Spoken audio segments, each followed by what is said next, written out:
आई गौरी सीतानाथ प्रेमानंदे अगवान हरि हरि निदाई गौरी सीतानाथ प्रेमानंदे अगवान हरि हरि निदाई गौरी सीतानाथ प्रेमानंदे अगवान हरि हरि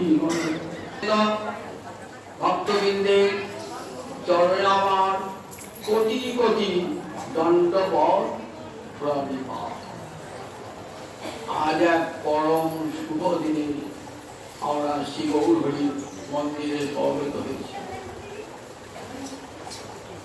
আজ কৃপাদণ্ড মহোৎসবের দিন, জ্যৈষ্ঠ মাসের শুক্লপক্ষের ত্রয়োদশী তিথিটি মনে রাখবেন। এটি স্মরণের যোগ্য, পরমের যোগ্য, বৈষ্ণব জগতের কাছে স্মরণীয়, পরমীয়। এই দিনটিতে নিতাই চাঁদ জগৎকে দেখিয়েছিলেন যে নিতাই চাঁদের করুণা ছাড়া কখনো গৌর হরিকে পাওয়া যায় না। আমার নিতাই পদ কোটি চন্দ্র যে ছায়ায় জগৎ জোড়া হেলো নিতাই বিনে ভাই রাধা কৃষ্ণ পাইতে নাই দিল করি হর নিতাই পাই। জগৎকে এই শিক্ষা দান করবার জন্যই এই কৃপারণ্য। নিতাই চাঁদের দণ্ডমান তো কৃপা, দণ্ডমান তো শাস্তি। আমরা দণ্ড মহোৎসব বলি, কি হবে তারপরে শাস্তিদান করবে। হ্যাঁ, শাস্তি এটা কৃপাদণ্ড মহোৎসব। কোথায় হয়েছিল? 24 পরগনা জেলার পানিহাটি গঙ্গার তীরে বটবৃক্ষের মূলে নিতাই চাঁদ এসেছেন বহু দেশে কৃষ্ণ নাম প্রচার করতেন। জগতের দ্বারে দ্বারে কৃষ্ণ নাম প্রচার করতেন।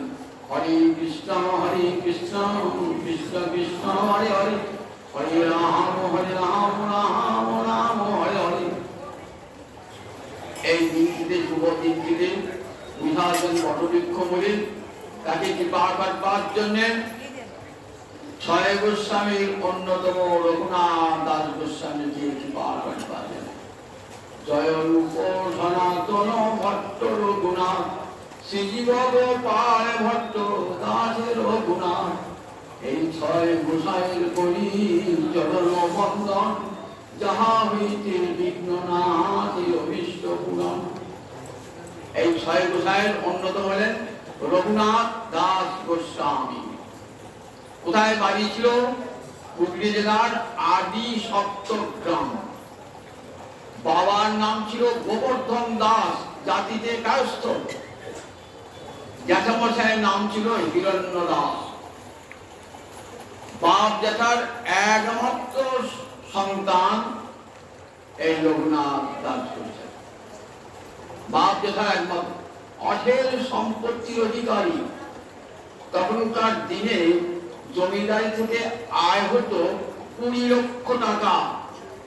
সেই 20 লক্ষ টাকার মধ্যে 12 লক্ষ টাকা দিত তো নবাব সরকারকে, 8 লক্ষ টাকা থাকত পুদিনার পার।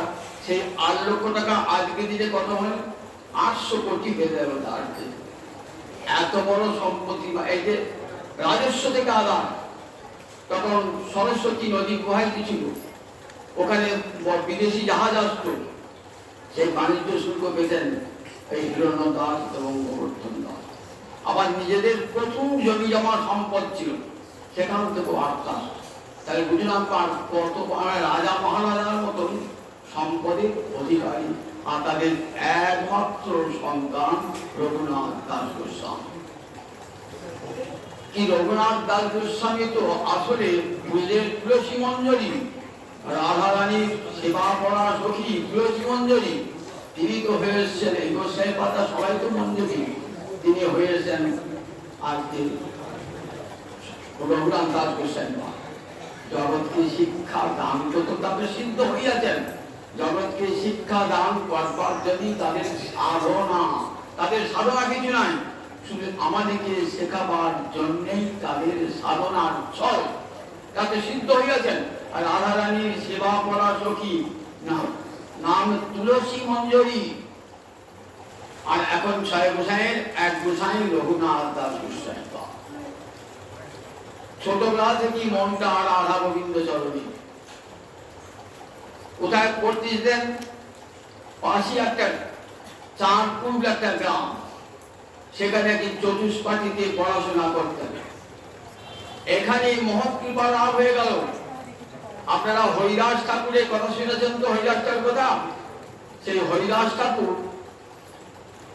কোথায় গিয়েছিলেন না? হরিদাস ঠাকুর বেনাপোল থেকে চলে গেলেন কোথায়? চাঁদপুরে। চাঁদপুরে থাকতেন হরিদাস ঠাকুর। আর রঘুনাথ দাস গোস্বামী যেতেন তোলে পড়তে। এইখানে রঘুনাথ দাস গোস্বামী প্রণাম জানাতেন, তার কৃপার পরশ পেয়ে গেলেন। জগৎকে দেখাচ্ছেন, দেখো মহৎ কৃপা বিনা কোনো কল্পে ভক্তি নয়। যতক্ষণ মহৎ কৃপা লাভ না হচ্ছে ততক্ষণ কৃষ্ণ কৃপা হয় না। মহতের কৃপাটা সদ্ভাগ্যের দরকার। এইখানে হরিদাস ঠাকুরের কৃপা লাভ হয়ে গেছিল। হরিদাস ঠাকুরের কৃপা লাভ হওয়ার পর আগে তো মন চঞ্চল, সবসময় সংসারে মন থাকতে চায় না, মন বিরাগী মন। বাবা মা ভাবেন ছোটবেলা থেকে সন্তান এমন কেন, সন্তানের মন উড়ু মন, কিছুতেই মন ঘরে বসে না, সবসময় ভগবানের চিন্তায় মন মগ্ন হয়ে রয়েছে। পিতামাতা চিন্তায় বলে একমাত্র বংশধর, এত অঢেল সম্পত্তি আমাদের অবর্তমানে কে ভোগ করবে?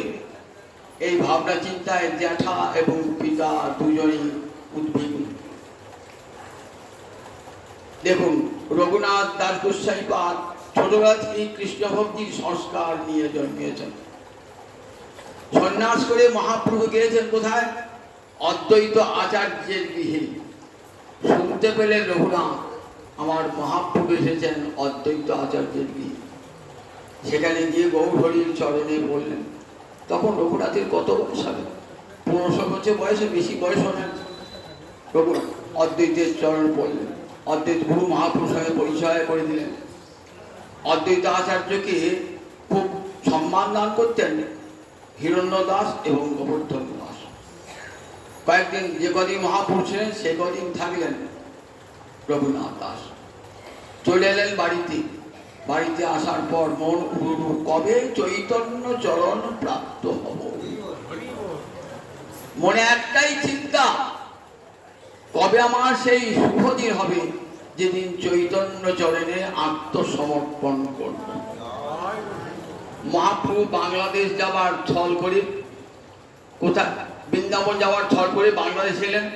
বৃন্দাবন যাওয়া হলো না, আবার ফিরে আছেন। ফিরে যাওয়ার সময় আবার অদ্বৈত আচার্যের গৃহে কয়েকদিন অবস্থান করলেন। শুনতে পেলেন যে অদ্বৈত আচার্যের গৃহে মহাপ্রভু এসেছেন। পিতা মাতার অনুমতি নিয়ে, সঙ্গে লোক নিয়ে গেলেন কোথায়? অদ্বৈত আচার্যের গৃহে। নির্জনে মহাপ্রভুকে পেয়ে নিজের মনের কথা বলছেন, প্রভু আমার যে মন সংসারে থাকতে চায় না, আমাকে তুমি কৃপা করো প্রভু, আমি যেন তোমার চরণে চিরকালের জন্য আত্মসমর্পণ করতে পারি। মহাপ্রভু মাথায় হাত তুলিয়ে আশীর্বাদ করলেন যে দেখো, স্থির হও, ঘরে যাও, না হও বাতুল, ক্রমে ক্রমে পায়ে লোক ভব সিন্ধু, মর্কট বৈরাগ্য না করি হো লোক দেখাইয়া, যথাযোগ্য বিষয় ভুঞ্জ অনাসক্ত। মাথা হাত বলে, দেখো তুমি এখন বাল্যকাল, তোমার যৌবন অবস্থা, এই অবস্থা দেখো, এখন সংসার ত্যাগ করতে যেও না, ঠিক যথা সময়ে এখন তুমি সংসার ত্যাগ করবে, আমি তোমাকে আমার কাছে টেনে নেবো ঠিক সময়। বাবা যে চতুর্দিকে পাহাড়া রেখে দিয়েছে, আমাকে বার হতে দেয় না। বললেন এখন পিতার কাছে গিয়ে কী করবে? সংসারী ভাব দেখাবে, বিষয়াসক্ত মানুষের মতো মনটি দেখাবে, যাতে পিতামাতা কোনো প্রকার সন্দেহ না করে। তুমি যাও, মর্কট বৈরাগ্য না করিহ লোক দেখাইয়া, যথাযোগ্য বিষয় ভুঞ্জ অনাসক্ত। ইতিমধ্যে একটা শিক্ষা আছে যে দেখুন, বাইরে বৈরাগীর বেশ গ্রহণ করলাম, কিন্তু অন্তরে বিন্দুমাত্র বৈরাগ্য নাই। বাইরে গেরুয়া কাপড় পরেছি, আশ্রম মঠ তৈরি করেছি, অথচ ভোগে সুখে থাকবার ইচ্ছা, বলে তার নাম মর্কট বৈরাগ্য। মর্কট মানে বানর। বানর বনে জঙ্গলে থাকে, ফলমূল খায়, লোকে ভাবে বানরটা বোধহয় খুব বৈরাগী। বলে না না, বলেন পৃথিবীতে যত প্রাণী আছে তার মধ্যে বানর সবচেয়ে বেশি ভোগী। তাই মর্কটের মতন বৈরাগ্য করো না, মর্কট বৈরাগ্য না করিও লোক দেখাইয়া। জগৎকে শিক্ষা দিচ্ছেন রঘুনাথ দাস গোস্বামীকে উদ্দেশ্য করে বিশ্ববাসীকে শিক্ষা দান করছেন। অন্তরেতে নিষ্ঠা করো, বাড়ছে লোক ব্যবহার। বলে অন্তরে যেন তোমার কৃষ্ণভোগ থাকে, বাড়ছে লোক ব্যবহার। বাইরে লোকের ঠিক লোকই ব্যবহার করবে। ঠিক যথা সময়ে কৃষ্ণ তোমাকে উদ্ধার করবেন, সেই সময়ে অপূর্ব ছলনার সাহায্য তুমি পেয়ে যাবে। মহাপ্রভুর কথা উপদেশ শুনে চলে এলেন আবার পিতৃগৃহে। রয়েছেন বটে মন পুরুরু, কবে সেই শুভ দিন আসবে। কিন্তু বাড়িতে সে এতটুকু দেখালেন না বৈরাগ্যের ভাব। মনে হলো যেন ছেলের মনের পরিবর্তন হয়ে গেছে। ছেলে মনে হয় এবার বিষয় আশয় নিয়েই থাকবে। বাবা মা ভাবতেন নিশ্চিন্ত হয়ে গেছেন, পাহাড়া রাজ্যে আর তেমন নজরও নাই। ইতিমধ্যে তার বিবাহ দিয়েছেন। ইন্দ্রসম ঐশ্বর্য, অপ্সরা সম স্ত্রী, দুটোই তো ভোগের বিষয়। কামিনী আর কাঞ্চন দুটোই তো মানুষকে প্রলুব্ধ করবার পক্ষে দুটোই যথেষ্ট, আর কিছু প্রয়োজন নাই। কামিনী এবং কাঞ্চন দুটি আছে। কিন্তু দেখুন, যার মন চৈতন্য চরণে, জগতে কামিনী কাঞ্চন তাকে কি আটকিয়ে রাখতে পারে? চৈতন্যের পাগলকে আটকে রাখা কারও ক্ষমতা নাই। পিতামাতা নারী পুত্রের প্রারব্ধ খণ্ডাইতে মন সবসময় উড়ুড়ো হয়ে রয়েছে। ইতিমধ্যে একটা ঘটনাও ঘটে গেল। কিরকম ঘটনা দেখুন, রঘুনাথ দাস গোস্বামীকে জেল খাটতে হয়েছে। আগে যে ওইখানে জমিদারি মালিক ছিল, সে এক মুসলমান, তুর্কি মুসলমান, উপাধি চৌধুরী। সে তো আর ওই নবাব সরকারে 8 লক্ষ টাকা পায় না, তাই সে নানা প্রকার চক্রান্ত করে মন্ত্রীকে ডেকে নিয়ে এলো। বলেন দেখো, এর রাজস্ব থেকে বহু টাকা আদায় হয়, কিন্তু সরকারকে দেয় না। এই বলে মন্ত্রীকে নিয়ে এলো। মন্ত্রী এসে তো বন্দি করে নিয়ে যাবে, মন্ত্রীর লোক এসে বন্দি করে নিয়ে যাবেন, এই ভয়ে হিরণ্য দাস আর গোবর্ধন দাস গ্রেপ্তার হবার ভয়ে পালিয়ে গেল। বাড়িতে একা রয়েছেন রঘুনাথ দাস গোস্বামী। রঘুনাথকে মন্ত্রীর লোক এসে ধরে নিয়ে গেল, কারাগারে ভর্তি করে। কারাগারে রয়েছেন, ভাবছেন কবে কারাগার থেকে বন্দি পাবো। মনে মনে ভাবছেন, একটা উপায় অবলম্বন করলেন। একদিন বলছেন সেই তুর্কি মুসলমানকে যে দেখো, আমার পিতা আর তুমি, তোমার তো ভাই ভাই ভাই, তা আমিও তোমার তো পুত্র করলো, তা আমাকে এখন উপর নির্যাতন করছো কেন? তোমাদের ভাইয়ে ভাইয়ে একদিন মিল হয়ে যাবে, অথচ আমার উপর তোমার যে অত্যাচার সেটা কিন্তু থেকে যাবে। আমি তোমার পুত্র সময়, এই বলাতে সেই তুর্কি মুসলমানের মনটা গড়ে গেল। তখন উজিরকে, মন্ত্রীকে ডেকে আবার কি করলেন, কারাগার থেকে মুক্তি দান করলেন। এই তুর্কি মুসলমানের সঙ্গে একটা বন্দোবস্ত মীমাংস হয়ে গেল। তাকে কিছু টাকা দেওয়ার সঙ্গে সঙ্গে হিরণ দাস গোবর্ধন দাস ফিরে এলেন। এইবার যতবার পালাতে, আর কিন্তু বাড়ির ভিতরে থাকেন না রঘুনাথ দাস। কোথায় থাকেন? বাড়িতে দুর্গোৎসব হতো, সেই দুর্গা মণ্ডপ আছে, সেই দুর্গা মণ্ডপে থাকেন। সেখানে পাহারাদার রেখে দিয়েছেন। রান্না করবার, বাড়ির সঙ্গে খেতেন না, রান্না করবে আলাদা ব্রাহ্মণ রেখে দিয়েছেন, বৃত্ত রেখে দিয়েছেন, বড়লোকের ছেলে তো, আর চারিদিকে পাহারাদার রেখে দিয়েছেন, যাতে আমার ছেলে পালাতে না পারে। সব সময় নজর রাখবে, ছেলে যাতে বাড়ি ছেড়ে চলে না যায়। মনে মনে ভাবছেন যে যতবার পালাতে যাচ্ছি ততবারই ধরা পড়ে যাচ্ছি, তাহলে এখনো কি আমার সেই শুভ সময় আসে না? এই সময় হঠাৎ মনে হলো যে এই সময় নিতাই চাঁদ এসেছেন গৌড়দেশ, পুরী থেকে গৌড়দেশে এসেছেন, নীলাচল থেকে এসেছেন, এসে কোথায় বসতি স্থাপন করেছেন, এসে ওই কোন ওই পানিহাটি বটবৃক্ষ নদীর গঙ্গার তীরে বটবৃক্ষ হয়ে বসেছেন। সেখানে সমস্ত সাঙ্গপাঙ্গ নিয়ে আমার নিতাই চাঁদ কীর্তনে মাতোয়ারা ভজ গৌরাঙ্গ কহ গৌরাঙ্গ লহ গৌরাঙ্গে নাম যে জন গৌরাঙ্গ ভজে সে হয় আমার প্রাণী। হরে কৃষ্ণ কৃষ্ণ কৃষ্ণ হরে হরে, হরে রাম রাম রাম হরে হরে। নাম সংকীর্তনে মাতোয়ারা পানিহাটির গঙ্গা আরতি। আর নিতাই চাঁদ যেখানে সেখানে লক্ষ লক্ষ মানুষকে ভালোবাসে কেমন হয় দেখো। নিতাই চাঁদের মতন এমন উদার প্রাণ মানুষ তো জগতার নাই, কোনো বাদ বিচার নাই, সকলকে কৃপা করছেন আমার নিতাই চাঁদ। দুই হাত তুলে সকলকে আশীর্বাদ করছেন, নিজের বুকে ধরে আলিঙ্গন করছেন। সবাই কি বলছে একবার কৃষ্ণ বলো, ওই যে কলিহত জীবী একবার কৃষ্ণ বলো। সবাইকে ব্রাহ্মণ চণ্ডাল প্রেমের বন্যা নিয়ে এসছেন নিতাই না। নিতাই গুণমণি আমার, নিতাই গুণমণি আনিয়া প্রেমের বন্যা ভাসালো লবণী। প্রেমের বন্যা লইয়া নিতাই আইলা গৌর দেশে, ডুবিল ভক্ত গণ দিনহীন ভাসে। পতিত পামরি নিতাই কভু নাহি বাঁচে, ব্রহ্মার দুর্লভ প্রেমী সবাকারে যাচ্ছে। তাই নিজে এসেছে শুনে চারিপাশে যত বৈষ্ণব হয়ে যায়। এমনি সময় রঘুনাথ দাসের মনে হলো যে নিতাই কৃপা পাই নাই বলি বোধ হয় গৌর কৃপা পাচ্ছি না। দেখুন কেমন গৌরহরি মনে মধ্যে উদয় করে দিলেন, দেখুন নিতাই কৃপা না হলে আমার কৃপা হবে না। পিতা মাতার কাছে অনুমতি দিলেন, বাবা পানিহাটি যাবো, আমাকে অনুমতি দাও। সঙ্গে লোকটি পাঠালেন যাতে পালিয়ে যেতে না পারে। এসছেন পানিহাটির গঙ্গার তীর আলো করে আমার নিতাই চাঁদ বসে আছেন, বিশাল নক্ষত্র পরিমণ্ডল।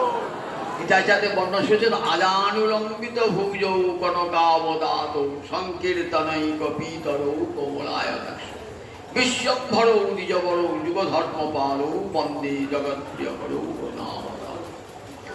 যার উপর লম্বিতাহু সোনার মতো উজ্জ্বল বরণ, নগ্রত পরিমণ্ডল তনু, দৈকে পৃষ্ঠে 4 হাত, বিশাল বপু, যেন স্বর্গভ্রষ্ট দেবতা নেমে এসেছে। কোটি সূর্যের তেজ অঙ্গে, মনে হচ্ছে আজকে পানিহাটির গঙ্গার তীরে বটবৃক্ষ বলে 1 কোটি সূর্যের উদয় হয়েছে আমার নিতাই চাঁদের অঙ্গজ্যোতিতে চতুর্দিক আলোকিত। নিতাই চাঁদের অঙ্গজ্যোতিতে চতুর্দিক আলোকিত হয়ে যাবার সাহস নাই, দূর থেকে প্রণাম দণ্ডবত প্রণাম করছে। কেন সাহস নাই দূর থেকে? যে তোমাকে অবজ্ঞা করে আমি গৌরহরির চরণ পেতে গেছিল। গৌরহরির চরণ তোমারই সম্পদ। শাস্ত্রে বলেছে কৃষ্ণ কার সম্পদ? অকিঞ্চন বৃত্ত, যার কিছুই নাই, নিষ্কিঞ্চন, তারই সম্পদ আমার গৌরহরির গোবিন্দের চরণ। তাই সে মহতের কৃপা ছাড়া কখনো গৌর গোবিন্দের চরণ পাওয়া যায়? নিতাই চাঁদের কৃপা ছাড়া হেন নিতাই বিনে রে ভাই রাধা মাধবে পাইতে নাই, দৃঢ় করি ধরো নিতাই পায়। কার গান? নর্ত ঠাকুর নিত্যানন্দের অবতার। নিতাই চাঁদ এবং নূতন করে এসেছিলেন নরোত্তম রূপে। নিতাইয়ের করুণা হবে ব্রজে রাধা মাধব পাবে, নিতাই পদ সদা করো আস।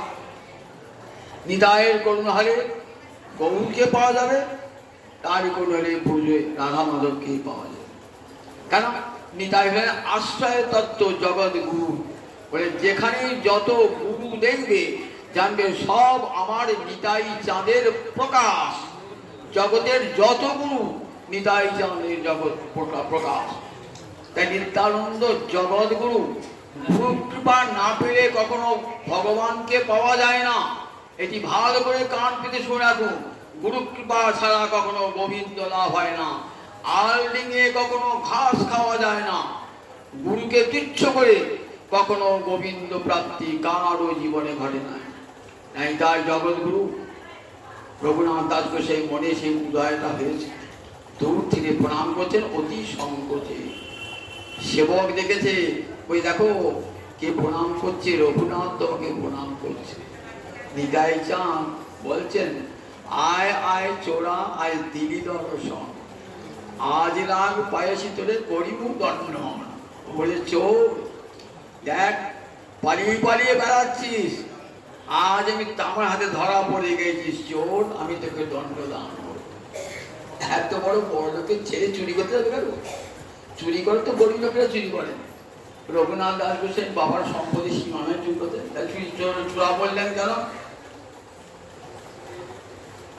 কারণ সম্পদ না বলে যদি কেউ নেয়, আপনার জিনিস আমি না বলে নেয়, আমার চোর বললেন। তাই গৌরচরণ কার সম্পদ? নিতাই চাঁদের সম্পদ। নিতাইকে না বলে গৌরচরণ পেতে গেছে। তাই আরে আরে চোরা আজ দিলি দর্শন, আজ লাগ পাইয়াছি করি দণ্ডন। তোকে আজ দণ্ড দান করবো। চোরকে ধরলে শাস্তি দান করতে হয়, তোকে আজ দণ্ড দান করবো। তুই আমার সম্পদ আমাকে না বলে গেছিস, দণ্ড দান করতে। রঘুনাথ দাঁড়িয়ে আছেন দূরে। কত অপরাধ করেছেন, কত অপরাধ করেছেন। কি দণ্ড দেবে প্রভু? যা দণ্ড দেবে মাথা পেতে নেব। নিবি তো? তাহলে দেখ আমার সঙ্গে কত কাঙাল ফকির এসেছে তো। চিরাদধি ভক্ষণ করা হমর গণে, সবাইকে চিড়ে দই খাওয়াও। কত কাঙাল ফকির রয়েছে আমার সঙ্গে, এটাই তোমার দণ্ড, চিড়ে দই খাওয়া। খুব আনন্দ। আমার বাবা বিষয়ী, তার বিষয়ে গোবিন্দ সাহেব ভক্ত সেবায় লাগবে, খুব আনন্দ। ভক্তজন হলে কি চায় যে আমার সম্পদ অপব্যয় হলো না, গৌর গোবিন্দ সেবায় ভক্ত সেবায় লেগে গেল। লোক পাঠালেন, যাও নিতাই চাঁদের সঙ্গী যারা আছেন তাদেরকে চিড়ে দই খাওয়াতে হবে। চিরাদধি ভক্ষণ করহ মোর করে। সঙ্গে সঙ্গে গ্রাম থেকে লোক এলো, একবারে গাড়ি গাড়ি চিড়ে, হাঁড়ি হাঁড়ি দই এসে গেল, কলা মিষ্টি এসে গেল একবারে পানিহাটির গঙ্গার তীরেতে। শুনলেন নিতাই চাঁদের সেখানে দণ্ড মহোৎসব হচ্ছে। এই শুনে পাশাপাশি গ্রাম থেকে সব এসেছেন কলা সন্দেশ দধি চিরাগ বেচিতে। বেচতে এসেছে সব একধার থেকে। কত লোক সঙ্গে সঙ্গে চতুর্দিকে রচনা হয়ে গেছে। আজ গঙ্গার তীরে, পানিহাটির গঙ্গার তীরে রঘুনাথকে কৃপাদণ্ড দান করছে আমার নিতাই চাঁদ প্রভু। কতজন চিড়ে বিক্রি করতে এসে চিড়ে বিক্রি করতে আবার চিড়ে খেয়ে যাচ্ছেন, কলা বিক্রি করতে আবার খেয়েও যাচ্ছেন, দই বিক্রি করতে এসে দই খাচ্ছেন। কে আনছে কে খাচ্ছে নাই। ওরে বাপ রে বাপ, বহু লোকের সমাবেশ। বলে যে প্রথম বৈষ্ণব সম্মেলন। কত খ্রিস্টাব্দ দেখেনি? 923 বঙ্গাব্দে, আজ থেকে 509 বছর আগে। আজ থেকে 509 বছর আগে পানিহাটি গঙ্গার তীরে এই দণ্ড মহোৎসব।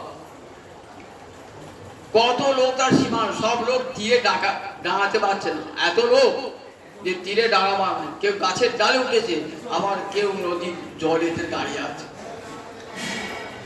বড় বড় মাটির গামলা আনা হলো, আর 300-400 একেবারে মালসা আনা হলো। 300-400 মালসা, চিড়ে দই কলা মিষ্টি সব মাখানো হয়েছে। একটাই দুধ চিড়ে, একটা দই চিড়ে, একটা দুধ চিড়ে, একটা দই চিড়ে। প্রত্যেককে 2 মালসা করে, প্রত্যেক যত লোক এসেছে প্রত্যেককে একটা দুধ চিড়ে একটা দই চিড়ে করে 2 মালসা সব দিয়েছে। খেতে পারছে না কেন? এখন আমার নিতাই চাঁদে ভোজন হয় নাই, গৌরহরি ভোজন হয় নাই। যতক্ষণ গৌরহরি ভোজন না হবে তো কারো ভোজন হবে না। তাই একেবারে ভজপতি উদ্ধারণ শিবৌর শিবৌর হরি নবদ্বীপ বিহারী দীন দয়াময় হিতকারী। অদিতি পুরুকে গৌরহরিকে আনতে আছে। জয় শচীনন্দন কর অবধান, ভোগ মন্দিরে প্রভু আমার করো বয়ান। 3 দিন খাও নাই প্রভু, 3 দিন খাও নাই, রাত এসে ঘুরে বেড়াচ্ছ, উপবাস আছো। প্রভু আজ আমার গৃহে তোমার ভিক্ষা দেবো, আমি অপেক্ষা করে আছি কখন তুই আসবে, তোমাকে আজ ভিক্ষা দেবো। আমার আনা বউ আজ আমার ঘরের আনন্দে সীমানায় চিরদিনও মাধব মন্দিরে মোর, যেমন রাধা লিখেছিলেন তেমনি করে অদ্বৈত বহু নৃত্য করছেন, বৃদ্ধ অদ্বৈত আচার্য নৃত্য করছেন। তাই গৌরহরি আসেন নাই তো, গৌরহরি কোথা তখন? গৌরহরি নীলাচলে, গৌরহরি নীলাচলে নিতাই চাঁদ মনে মনে ডাকছেন, নিতাই চাঁদ ও গৌরহরি তুমি এসে ভোজন করো আগে। নিতাই চাঁদ ডাকছে, তুমি এসো, তুমি এসে ভোজন করো। দেখুন গৌরহরি এসেছেন কোথা থেকে? নীলাচল থেকে এসেছেন। সবাই কিন্তু দেখতে পাচ্ছেন না, কে দেখছেন? নিতাই চাঁদ দেখছেন। গৌরহরিকে নিয়ে সব মানসার কাছে যাচ্ছেন, সবারই মানসা থেকে তুলে তুলে নিয়ে গৌরহরি মুখে তুলেছেন, গৌরহরি নিতাই চাঁদের মুখে তুলেছেন। সবাই অবাক হয়ে দেখছি, গৌরহরি মুখে তুলে দিচ্ছেন। গৌরহরি যে খাদ্যের বন মুখে পড়ছে না তো, গৌরহরি মুখে তুলে দিচ্ছেন। আবার গৌরহরি নিতাই চাঁদ কারা দিচ্ছেন বলে কোনো কোনো ভাগ্যবান দেখিবারে এসেছেন, আবির্ভাবে এসেছেন, খাওয়াচ্ছেন, দুধ চিরা খাওয়াচ্ছেন। তারপরে পিণ্ডার উপরে বসেছেন, কত ভদ্র সজ্জন ভক্ত মন্ডলীকে বসেছেন। প্রত্যেককে সব 2 মালসা করে ছিঁড়ে দুধ চিরে দই ছিঁড়ে দিয়েছেন। আর চারি কুণ্ডা নিয়েছেন, 2 ভাই খাবেন বলে। নিতাই আর বউ পাশে গৌরহরি আসন, তার পাশে নিতাই চাঁদের আসন। গৌরহরি মুখে তুলে দিচ্ছে নিতাই চাঁদ, আর নিতাই চাঁদের মুখে তুলে গৌরহরি। সবাইকে এবার তোমরা সবাই ভোজন করো বলে আদেশ দিচ্ছেন, ভোজন করো। হরি হরি বলে সবাই ভোজন করিয়েছেন, হরি হরি বলি সবাই ভোজন শুরু করেছেন। কি আনন্দ, সবাই খাচ্ছেন, কাঙাল ফকির ভোজন হচ্ছে। নিতাই চাঁদের আনন্দের সীমা নাই। গঙ্গার তীরে দাঁড়িয়ে দাঁড়িয়ে খাচ্ছেন কেউ, গাছের ডালে বসে খাচ্ছেন কেউ, আর তীরেতে জায়গা নাই, এত লোক। পানিহাটি দণ্ড মহোৎসবে লোকে আনন্দ হয়েছে। ভোজন হয়ে গেল, ভোজন হয়ে যাওয়ার পর রাঘব পণ্ডিত এসেছেন। রাঘব পণ্ডিত, পানিহাটি রাঘব পণ্ডিত। রাঘবের ঘরে রাধে রাধা ঠাকুর রানী। রাঘব কে ছিলেন মনে করি? ধনিষ্ঠা, ধনিষ্ঠা রাধানী খুব কনিষ্ঠা সখী, তার নাম ধনিষ্ঠা, খুব আপনজন। সেই ধনিষ্ঠা এসেছেন রাঘব রূপে। তাই রাঘবের ঘরে কে রান্না করেন? রাধা রানী রান্না করেন, অমৃত হস্তে রাধানী রান্না করেন, যারা কৃষ্ণের পক্ষে বড় রুচিকর। তাই রাঘব বলে, ঠাকুর এ তোমার আচ্ছা কাণ্ড কি? তুমি আমার ঘরে বলে আজ ভোগ লাগাবো, দেখে এসে ভোগ লাগাচ্ছ।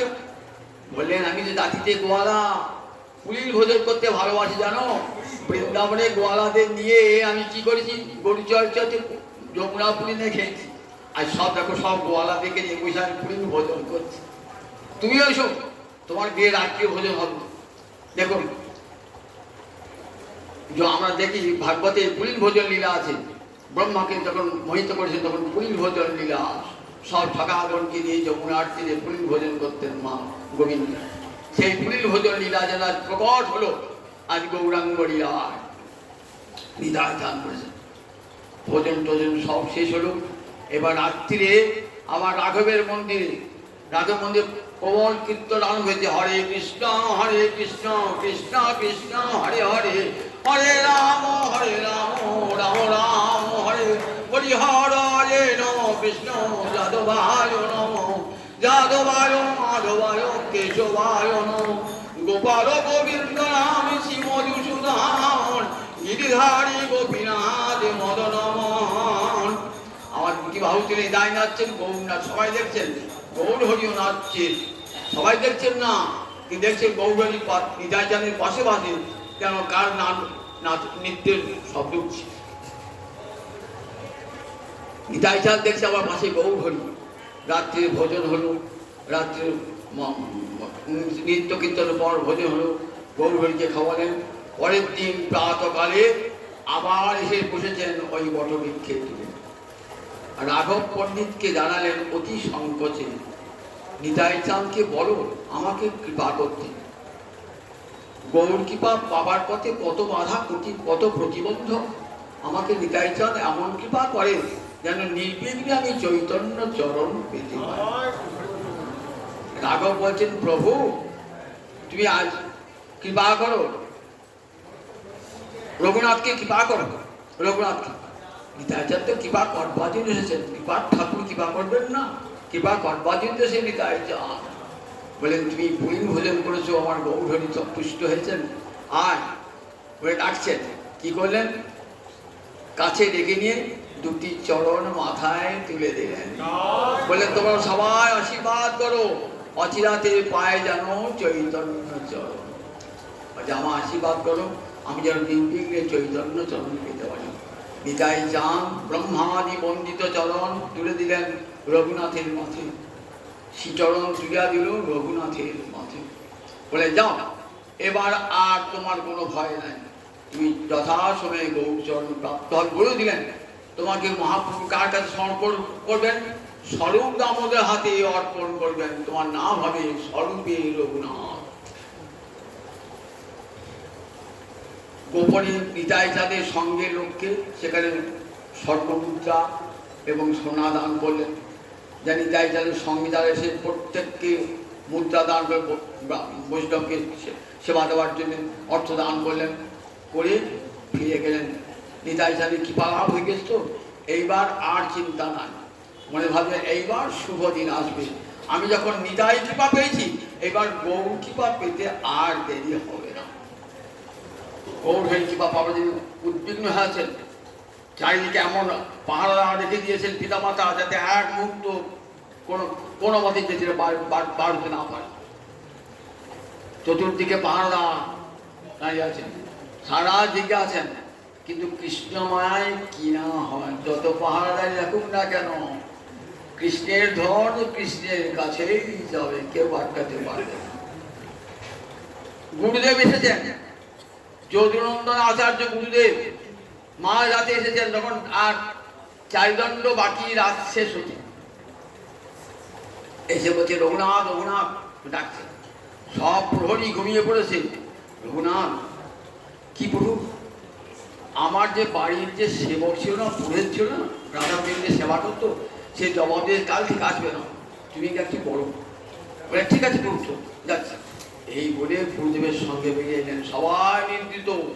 গুরুদেবের সঙ্গে কিছু এসে বলছেন, গুরুদেব আপনি ফিরে যান, আমি সেবককে জানিয়ে দিচ্ছি, যথাসময়ে সেবক যাবে সেবা করো।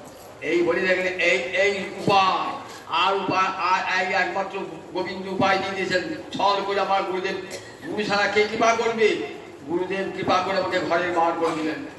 ছুটছুটে পাগলের মতো ছুটছেন, পায়ে হাঁটা পথ, পুরী যাচ্ছেন, পায়ে হাঁটা পথ, একদিনে 15 কোষ রাস্তা, 15 কোষ রাস্তা মানে 30 মাইল রাস্তা একদিনে।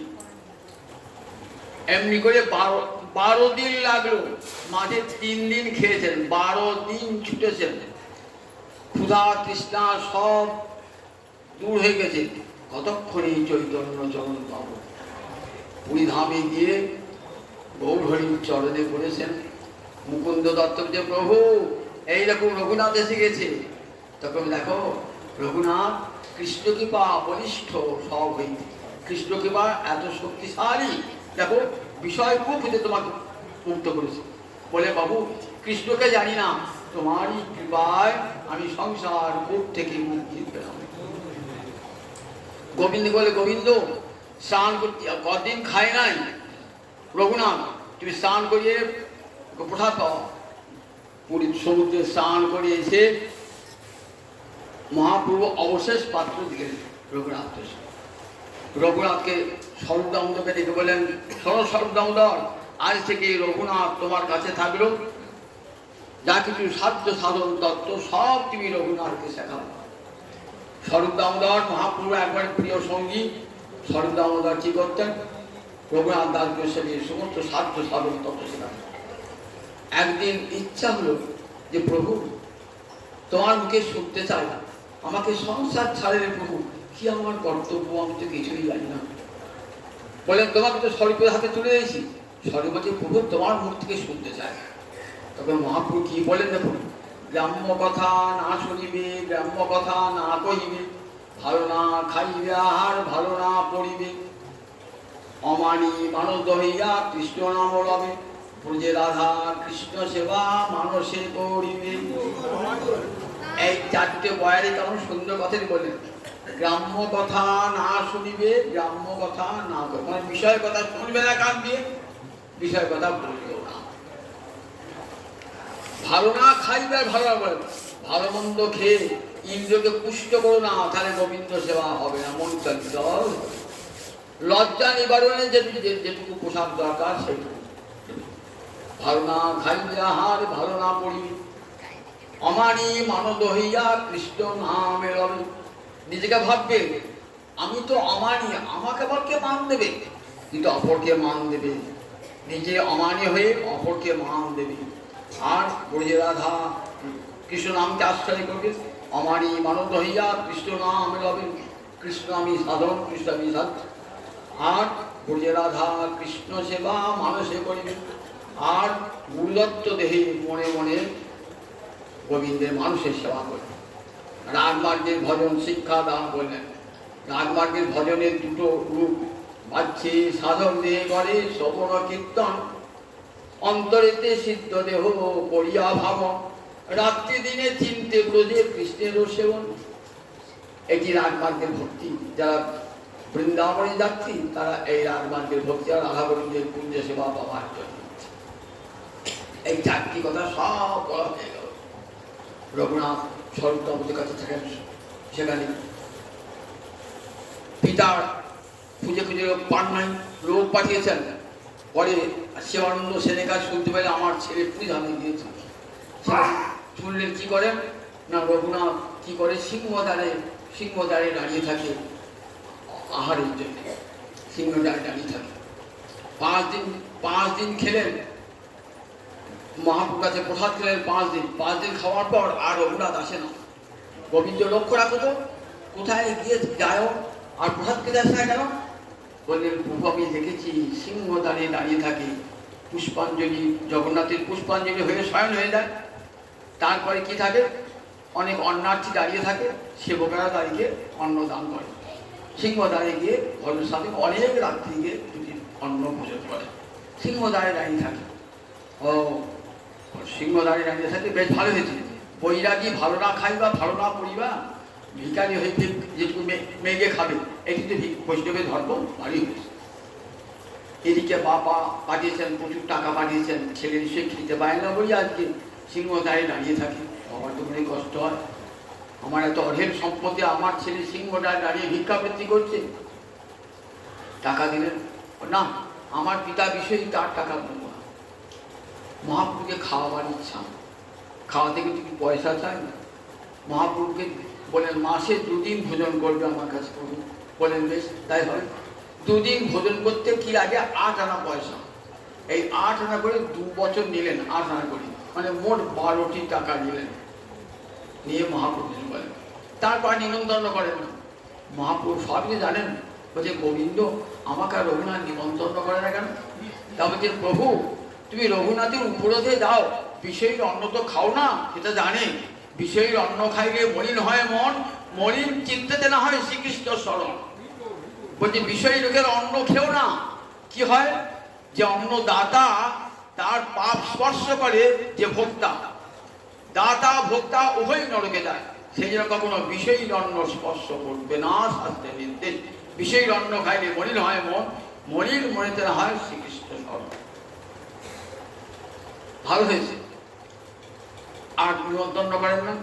এইবার সিংহদ্বারে ভিক্ষাবৃত্তি বেশ্যারও আচার মহাপ্রভু, আর সিংহদ্বারেও দাঁড়ায় না, কারণ এটা মহাপ্রভুর কাঙ্ক্ষিত নয়। কি করেন, 3-4 দিন পর জগন্নাথের অন্ন বন্ধ হয়ে যায়, নর্দমায় ফেলে দেয়। সেখান থেকে রঘুনাথ তুলে আনেন ওই নর্দমার অন্ন, সেদিকে জল দিয়ে ধুয়ে লবণ দিয়ে খান।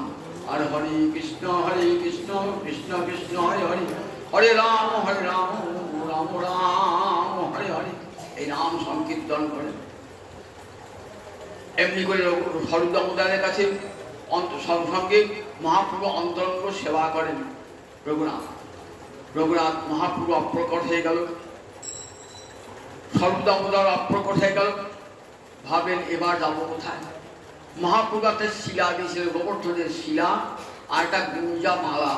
বলছে রঘুনাথ এই শিলার সেবা করবে আর এই গুঞ্জা মালাটা করবে।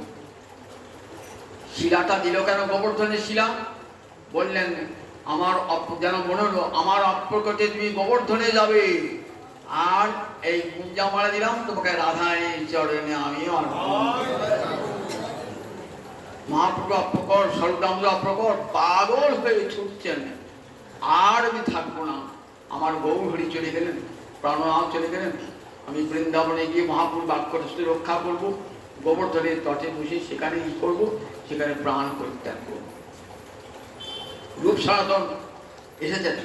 রঘুনাথ এ দেহ তোমার নয়, এ দেহ তো গৌরহরির চরণে অর্পিত দেহ, সে দেহ তুমি ত্যাগ করতে পারো না, এ দেহ তুমি ত্যাগ করতে পারো না, এ তো গৌরহরি অপরের অর্পিত জিনিস, তোমার তাতে অধিকার আছে নাকি? নিয়ে এলেন রাধাকুণ্ডের তীরে। সেখানে রাধাকুণ্ডের তীরে একটি গোফা নির্মাণ করে দিলেন। একটা সেই কুটিরের মধ্যে থাকেন দিন রাত, আর রাধারানীর ভজনা করেন, প্রাণ হয়ে রাধারানীর ভজনা করেন, নয়ন জলে বুক ভাসিয়ে ভজনা করেন রাধারানী। দেখেছেন, রাধাকুণ্ডের কৃপা পেলে রাধারানীর কৃপা পাওয়া যায়। রাধাকুণ্ড আর রাধারানী অভিন্ন। একবার রাধাকুণ্ডে যেই করে স্নান, তারে কৃষ্ণ রাধার সম প্রেম করে দান। রাধাকুণ্ডে একবার স্নান করলে রাধারানী সমান। গোবিন্দ যখন রাধারানী মান ভাঙাতে পারত না, তখন ওই রাধাকুণ্ডের তীরে এসে পুষ্প নৈবেদ্য নিবেদন করত, রাধার যাতে মান ভেঙে যায়। রাধাকুণ্ড রাধারানী ওই রাধাকুণ্ডের তীর কি আশ্রয় করেছে রঘুনাথ দাস গোস্বামী, নয়ন জলে ভাসতেন। ও রাধে রাধে রাধে দয়া করো রে, রাধাকুণ্ডে তীরে বসে রাধে দয়া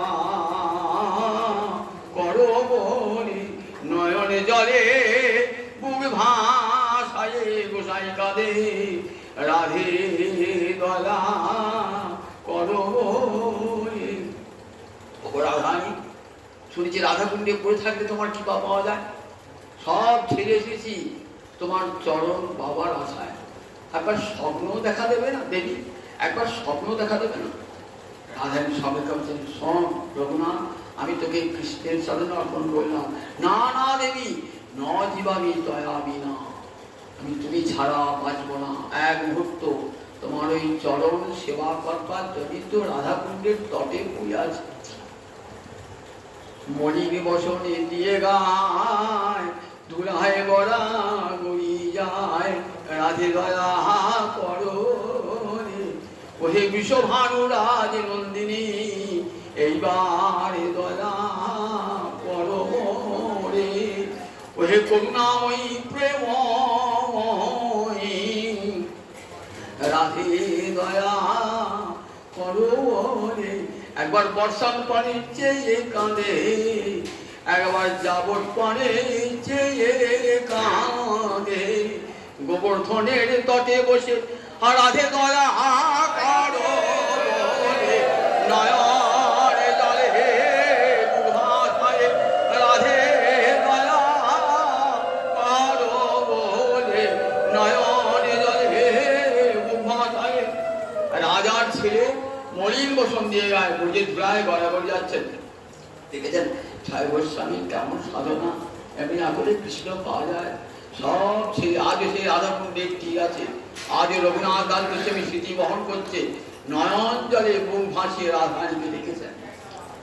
রাধারানী স্বপ্নে দেখা দিচ্ছেন, স্বপ্নে দেখা দিয়ে বলছেন, স্বপ্নে দেখা দিয়ে বিলাস কুঞ্জে রাধা মাধবী বিলাসে রাধারানী রাধা গোবিন্দ মিলনে আছেন। রাধারানী কত ভঙ্গিমায় নৃত্য করছেন, মাধবকে আনন্দান করছেন। দেখছেন সব কুঞ্জের পাতার পথে দেখছেন রাধারানী এত সুন্দর ভঙ্গিতে নৃত্য করছেন আর সুন্দর ভঙ্গিতে গান করছেন। রঘুনাথ মঞ্জরি দেহে, তুলসী মঞ্জরি দেহে দেখছেন আমার মাধবকে কত আনন্দ দান করছেন। গোবিন্দানন্দিনী রাধা গোবিন্দ মোহিনী অতএব সমস্ত হের পরা ঠাকুর জানি।